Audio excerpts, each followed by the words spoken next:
On paper, this was a bad night for the co-host nation. Elimination in the round of 16 by a wide margin. The final score read 4-1, a comfortable, mostly one-sided result for the opposing side. An early error from the home goalkeeper set the tone, and the gap only grew as the match went on. By full time, the co-host tournament was over, their run ending exactly where it had 4 years earlier. For a team hosting the tournament on home soil, that's about as disappointing an outcome as it gets. A few days later, though, a completely different number from that same match started making headlines. Not a stat about the match itself, but about how many people had actually tuned in to watch it happen. The broadcaster announced an average audience of 30 million people for that single elimination match. At its peak moment, that audience climbed to just under 37 million people watching at once. Keep those two numbers in mind, a lopsided elimination loss, and the largest soccer audience in the country's history. That peak figure made it officially the most-watched soccer broadcast in the history of American television. Not the most-watched win, not the most-watched final, the most-watched broadcast, period, ahead of every other one. It surpassed prior benchmarks set by past World Cup matches, including ones the home team had actually won. On its face, that's a strange result. A blowout loss outperforming past matches with happier outcomes. Television audiences, it turns out, don't strictly reward good results. They reward stakes and moments. An elimination match carries built-in drama. Win, and the run continues, lose, and the story ends that night. That structure pulls in casual viewers who might skip an ordinary group stage match entirely. Add in a co-host nation with a huge, only casually engaged general sports audience, and the pool gets even bigger. Primetime scheduling helped too, a kickoff time that lined up conveniently with the evening television window. None of that guarantees a huge audience by itself. Plenty of primetime sporting events still underperform. What actually drives a number like this is stakes plus familiarity plus a genuine chance the story could go either way.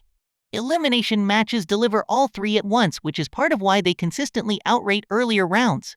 There's also a simple broadcasting economics layer sitting underneath all of this audience data. Bigger audiences mean advertisers pay considerably more for a 30-second commercial spot during the match. Reports from around the tournament put those rates as high as several $100,000 per spot. Even brief in-game pauses, originally added for player hydration in the summer heat, became valuable ad windows. Broadcasters can schedule additional commercial breaks around those pauses, adding real value to a single match. Multiply that across a tournament with dozens of matches, and the audience numbers translate directly into revenue. That's part of why broadcasters were willing to pay heavily for the rights to this tournament in the first place. A single blowout elimination match can on its own help justify a huge chunk of that original investment. It's a strange kind of consolation for the team that actually lost the match, generating all this attention. The players and coaching staff get none of that broadcasting revenue directly. The league and federation do. Still, a moment this large does have indirect value for a program trying to grow its domestic following. Casual viewers who tuned in for the drama of an elimination match don't just disappear once the final whistle blows. Some meaningful share of them stick around, at least loosely, for the sport more broadly going forward. That's a genuinely useful outcome for a domestic league trying to build a bigger audience over the next several years. It's also useful context heading into the next World Cup cycle, hosted across a different set of countries entirely. A large, engaged American audience now exists as a proven asset, even without a deep run to show for it. Sponsors and broadcasters take note of numbers like this when planning future investment in the sport. None of that changes how this specific tournament actually ended for the team on the pitch, though. A 4-goal defeat is a 4-goal defeat, regardless of how many people were watching it happen live. Some critics argue that treating a blowout loss as a business success sends a strange signal to a program. That's a reasonable tension. Financial success and competitive success don't always move in the same direction. A federation can celebrate record viewership numbers and still owe its fans a serious conversation about performance. Both conversations can happen at once without canceling each other out, even if they feel oddly mismatched. It's worth remembering, too, that television audiences reward drama regardless of which team benefits from it, splitting loosely between both sides plus a large group of neutral casual fans. That combination is hard to replicate outside of exactly this kind of high-stakes, win-or-go-home setting. Big elimination matches simply draw a wider net than an ordinary group stage match ever could on its own.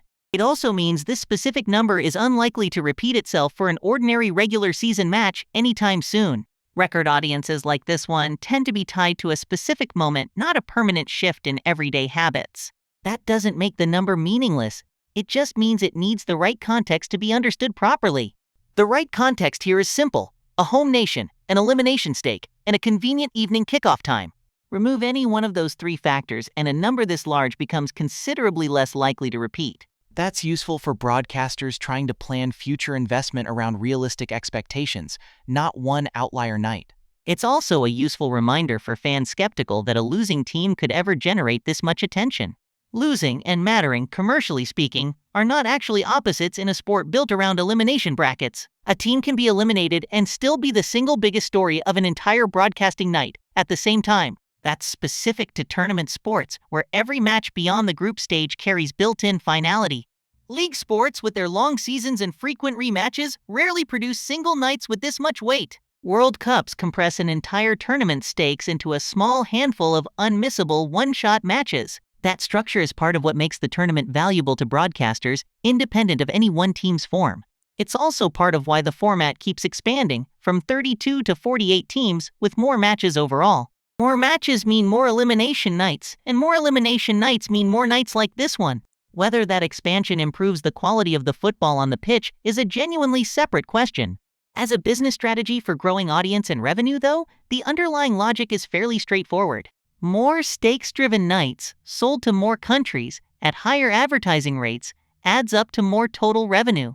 This specific night, a co-host's elimination loss became one especially large data point inside that larger strategy. The players on the losing side will remember the scoreline. The league's business office will remember the audience.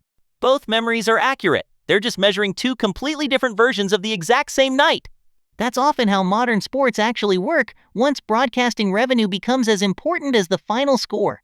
Neither version cancels the other out. A loss stays a loss. A record audience stays a record audience. For one night, 37 million people made a choice to watch a soccer match together, win or lose. That, on its own, says something meaningful about where the sports audience in this country actually stands now. 4 years from now, a different tournament will test whether that audience was a peak or a new baseline.